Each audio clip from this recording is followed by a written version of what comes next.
So I think in trying to initiate the project, it's one thing to have a great idea.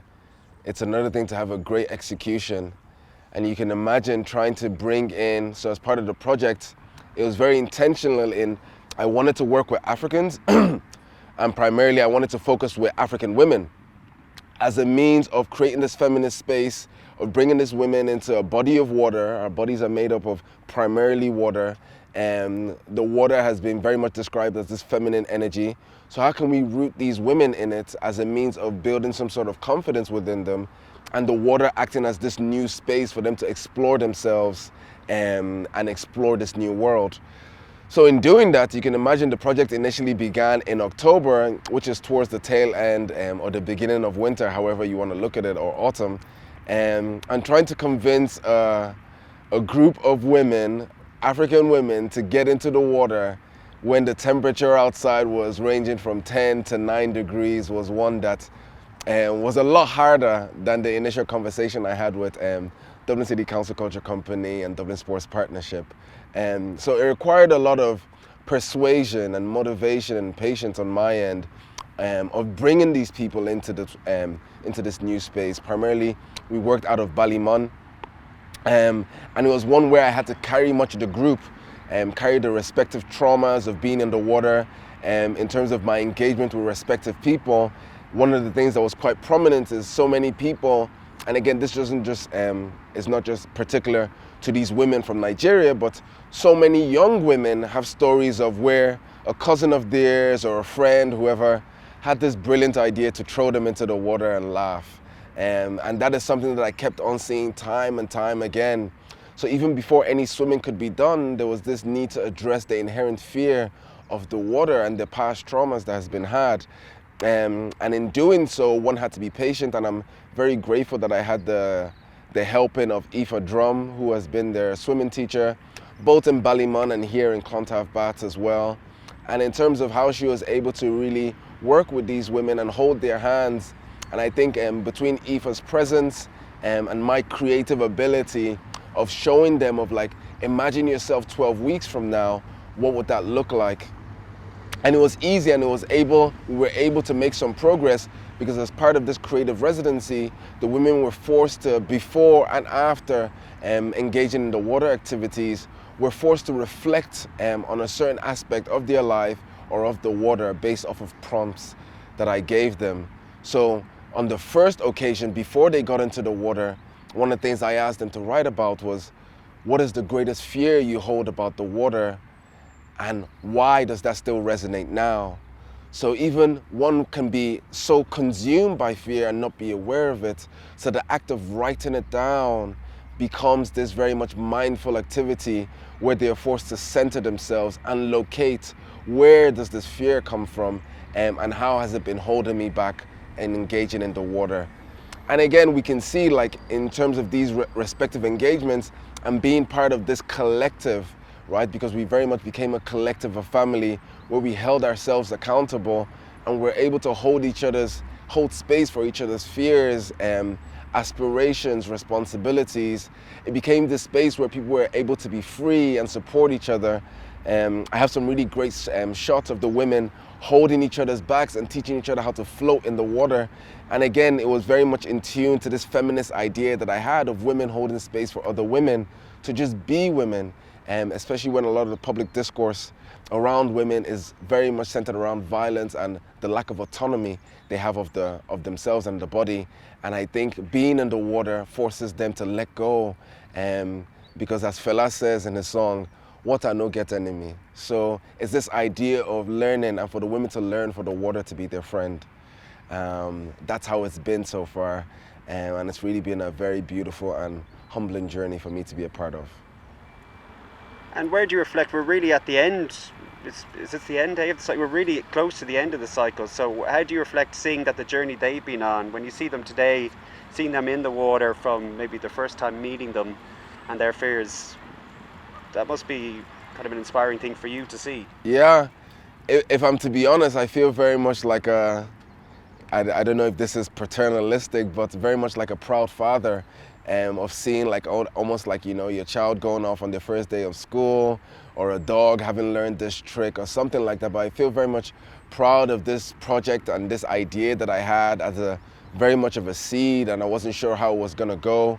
And I think this is the first time anything of its sort is being done where, again, the council and Dublin City Council, Culture Company are involved. So to take on a project like this and to take on these very much eager young women of very much being afraid of the water and having very little motivation to get into the water, and now where we have them from being in Ballymun in a very controlled environment to now being out here in Clontarf and swimming in the Clontarf baths with the seawater is something that is a stuff of dreams, really, a stuff of magic, and I think is a testament to what patience and perseverance and support from the respective stakeholders can really get you.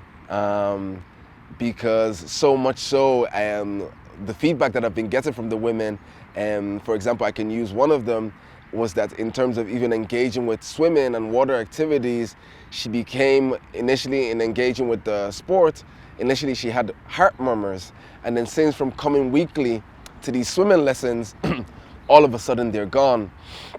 Or to another woman who hasn't been in the water in over 25 years and this is her first time being in the water, or other stories that I've heard around the insecurities they had of just revealing their bodies in the pool and now being able to swim lengths.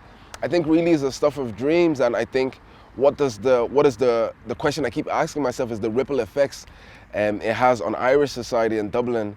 And also the potential it has possibly nationally, because now we have people that have been or felt excluded from certain activities and are very much embracing it.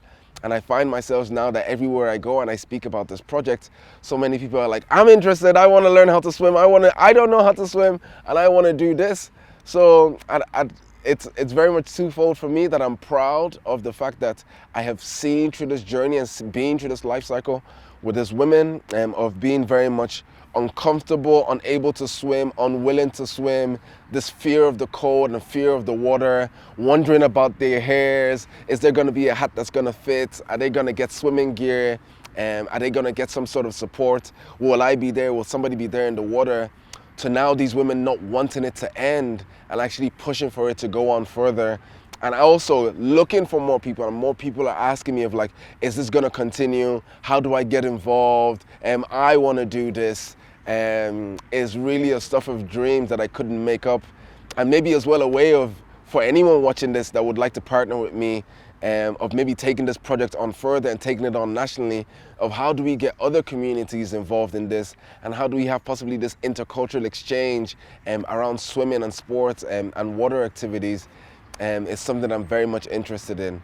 And I also want to take out this time to very much thank all those that have supported me, you know, from Evan to Rob to Linda and to all the staff at Dublin City Sports Partnership, in Ballymun, in Finglas, in Markovich, that have been very much supportive of me as a person in first learning how to swim, right?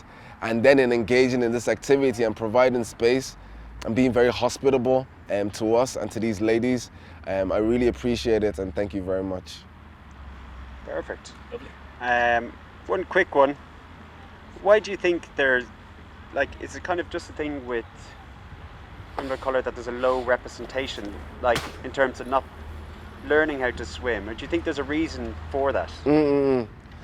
Well, I think, you know, regarding the lack of representation or visibility of people of African descent in the water, I think it's very much a complicated one, you know, and we see several intersections of race, class, gender, accessibility, right?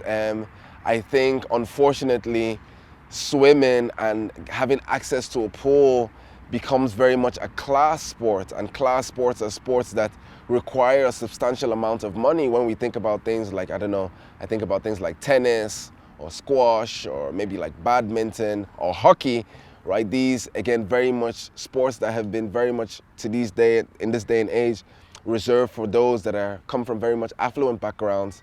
I know I heard of a story of a woman from South Africa speaking about how her sisters were able to swim because they went to a school that had pool facilities, but she wasn't able to because she didn't. Or so many people that have been on swimming lessons in primary school and it very much ended there because either their parents weren't able to afford to take them swimming or even just having the time out, right? Because very much it's a very much time consuming to be able to go there. But as well, we see like again the historic trauma where again certain people and certain demographics of people, very much Africans, have been excluded from certain sports. You know, if you look at the histories of segregation in South Africa, if you look at the histories of segregation in America, and again this intergenerational trauma, right? This trauma that passes on around the certain narratives and very much racist narratives that we've heard around, you know, around how black bones are too heavy, how swimming isn't for us. And again, given that we haven't been in control of our history and our narratives, we very much internalize these things and we believe that certain things are not for us and other things are for us. So we see this overrepresentation of Africans in swimming and basketball, and this underrepresentation to a certain degree where swimming is concerned, and maybe possibly other higher affluent sports when we look at tennis.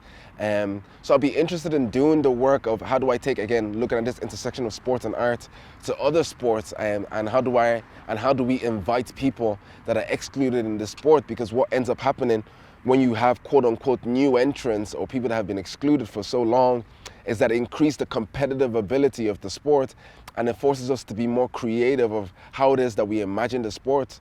And I think we even look at, for example, something as simple as running recently, and we have a woman wearing a hijab and running in a sport, you know, and that wouldn't have happened if we didn't open space for dialogue and to really ask historically, why haven't these people been allowed in the sport?